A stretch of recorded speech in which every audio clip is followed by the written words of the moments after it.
여러분 안녕하세요. 롱장입니다. 제가 기다리던 기사가 나왔습니다. 몇 번 언급을 드렸고요.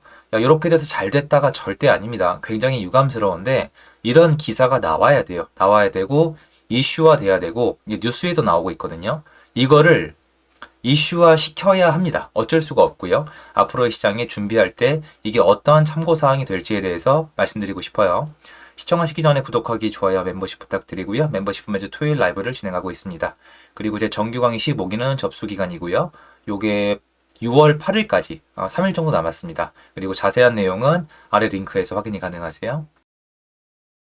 부동산 위축의 자산세 구조원 급감, 세수 펑크 더 커질 듯. 요건 기사 내용을 좀 보셔야 돼요. 올해 들어 4월까지 부동산과 증권 등 자산시장에서 9조 원 가까운 세금이 전년 같은 기간과 비교해 덜 거친 것으로 나타났다. 당연히 모든 게 안 좋았으니까요. 부동산 거래, 세금 많이 들어가잖아요. 그것도 안 되고 주식도 트레이딩을 많이 하셔야 되는데 그것도 줄었을 테니까 같이 줄어든 거죠. 기업 영업이익 감소에 따른 법인세 감소 외에도 부동산 주식 거래 위축과 맞물린 자산시장 침체 역시 재정 악화의 주요 원인이 되고 있는 셈이다. 하반기 자산시장이 회복되지 않을 경우 세수 펑크 규모가 더 커질 것이라는 우려가 제기된다. 요게 좀 포인트예요. 요게 밑에 내용은 뭐냐면 여러분 이거 기사 내용 좋아요. 그러니까 법인세랑 세금, 양도세랑 이런 게 얼마나 줄어들었는지 통계가 나와 있습니다. 그런데 요게 읽어보시면 좋긴 좋은데 그냥 많이 줄었구나 라고 생각하시면 돼요. 이거 줄었다고 지금 한국이 망하는 것도 아니고 지금 큰일이 벌어진 것도 아니에요. 그런데 지금 이게 왜 이렇게 중요하느냐. 제가 자주 말씀드렸지만 이제 총선이 다가오고 있어요. 그리고 지금 정부가 바뀐 지가 이제 1년이 좀 넘었었는데요. 이게 비교가 될 겁니다. 이거는 엄연히 따지면 원래 경제랑 연관이 돼야 되는데 정치랑 먼저 연관이 됩니다. 이게 이슈화되기 시작하면은 사람들은 어떤 반응을 주로 보이냐면은 정권이 바뀌었더니 나라 경제가 침몰하고 있다라고 얘기하고 있고 여러분 요새 정치 관련된 현수막이 길거리에 좀 많이 달려 있지 않습니까? 거기에 뭐라고 있습니까? 경제 파탄. 특히 야당의 현수막에 절대 안 빠지고 있어요. 경제 파탄. 그러면 야당 분들은 바볼까요? 야당 분들은 바보여서 아무 근거 없이 그냥 감성적으로 자극시키려고 경제 파탄이랑 얘기를 하고 있을까요? 그게 아니에요. 데이터가 있단 말이에요. 국회에서 자주 이런 얘기를 해야 된단 말이에요. 이거예요. 세금이 대폭 감소했잖아요. 그런데 자산 시장이 망가지면서 이게 세수가 급감한 게 맞아요. 급감하게 되면은 정치적으로 굉장히 안 좋은 게 뭐냐면은 첫 번째로 비난을 받을 수밖에 없고요. 핑계를 잘 대야 되는데 그게 어려워요. 두 번째로 뭐가 있냐면은 전 정권에 비해서 힘이 약해져요. 제가 여러 번 말씀드렸잖아요. 정치하시는 분들의 힘의 근원은 어딜까요? 여러분들이 막 응원하고 지지해주면은 뭔가 힘이 생겨날 것 같아요. 생각을 해보세요. 지난 정권부터 쭉 있었던 일들을. 돈을 풀어 제끼잖아요.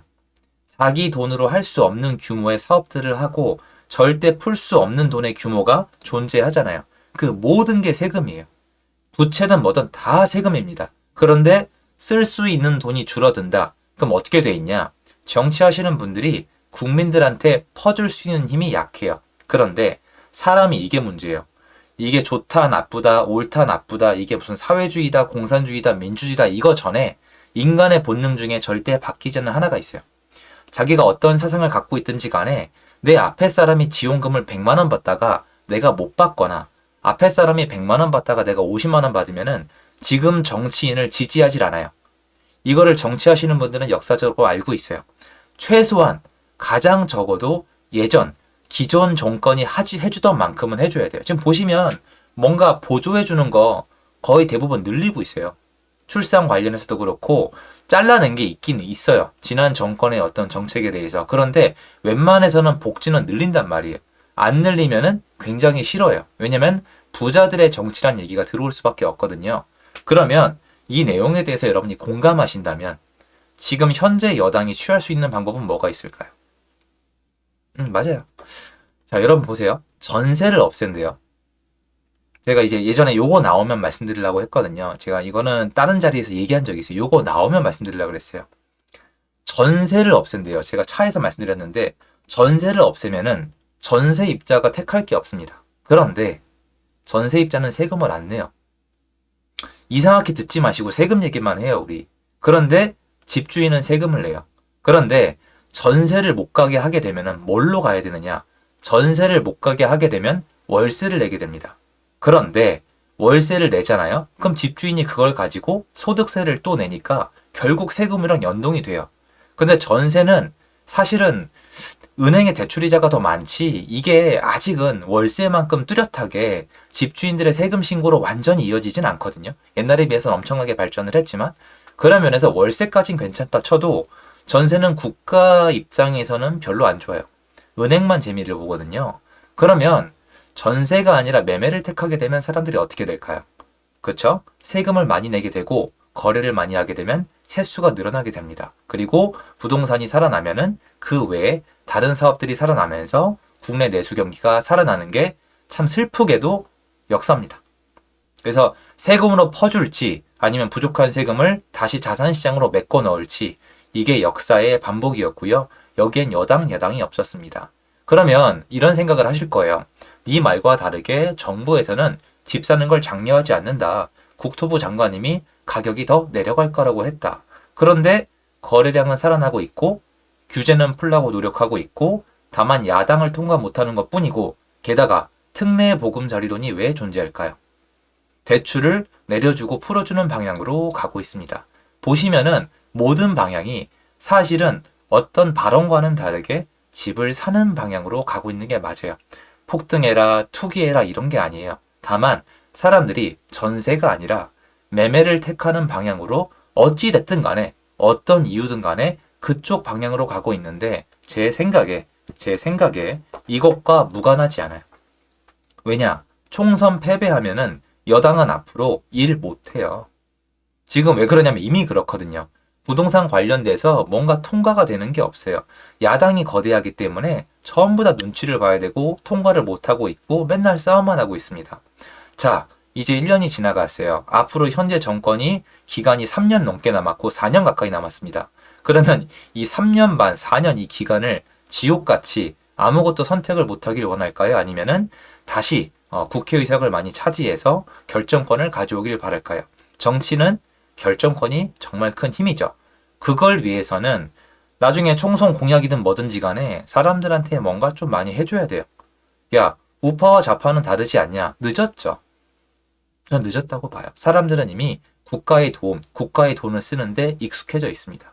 이미 늦었어요. 공무원도 많이 늘렸고요. 지방자치단체도 해야 될 일이 굉장히 많이 있습니다. 세금이 필요할 거예요. 저는 정의로운 척, 젊은 사람들 걱정하는 척, 그 사람들처럼 하고 싶지 않아요. 지금 그렇게 제가 되게 잘난 척 하려고 하는 얘기가 아니에요. 제 말은 역사적으로 정부는 총선을 이기고 현재의 정권 이어나가기를 바랍니다. 정치인들이 제일 해야 되는 일은 물론 교과서도 있고 여러분 의견도 있죠. 국민을 원하고 국가를 이제 위하고 모든 걸 도와주는 시스템이 맞지만 정치인이란 직업을 가진 사람이 하는 일의 첫 번째 덕목은 뭐냐면 표를 얻고 정권을 유지하는 겁니다. 이게 아니라고 말씀하시긴 어렵지 않아요? 정권 바뀌면 험한 걸 보는 게 한국의 역사잖아요. 그러면 총선이 다가오고 있는 이 시점에서 쓸 돈에 빵꾸가 났습니다. 총선이 아직 1년 가까이 남았어요. 그러면 아직 기회는 있고 이미 부동산이나 자산시장에 대해서 특히 부동산이 큼지막하죠. 이미 어느 정도 눈에는 안 보이지만 뒤쪽으로 드라이브가 걸렸습니다. 전세를 없애겠다? 전세 사기 때문에 전세하지 마라? 그럼 뭐 하라는 건데요? 월세로 가라? 월세는 지금 상당히 어렵습니다. 그럼 매매를 하란 뜻이나 다름이 없는데 말을 못할 뿐일 수도 있습니다. 마침 대출도 풀어놨고 이런저런 규제를 풀려고 노력을 하고 있습니다. 그리고 이미 시장은 꿈틀하고 있고 무엇보다 제가 가장 의아한 거는 이 언론이에요. 포지션이 너무 많이 변했습니다. 이거에 대해서도 한번 말씀을 드릴게요. 그래서 여태까지 이 정치에 대해서 관심 있는 분들은 한번 생각을 해보세요. 내수 경기를 이렇게 계속 돌려서 총선에서 과연 현재 여당이 유리할지, 나중에 퍼줄 돈이 있을지, 그게 부족하다면 어떻게 해결한 적이 있는지를 볼 수가 있는데 지금 추경하려고 그러면 아마 난리가 날 거고 이미 하지 않는 방향으로 얘기가 나왔죠. 그럼 도대체 어디서 돈을 마련해서 총선에 앞서 어떤 것들을 진행하겠다는 건지 아직 아무런 발표가 없거든요. 전 그게 의아해요. 저라면 현 정부가 세수 빵꾸에 대해서 앞으로 어떻게 해나갈지에 대한 것도 지켜보는 게 부동산 시장을 지켜보는 것과 서로 연관성이 있을 거라는 생각이 듭니다. 나오는 대로 또 제가 말씀드리도록 하겠습니다. 도움됐으면 좋겠습니다. 제 영상 여기까지입니다. 감사합니다.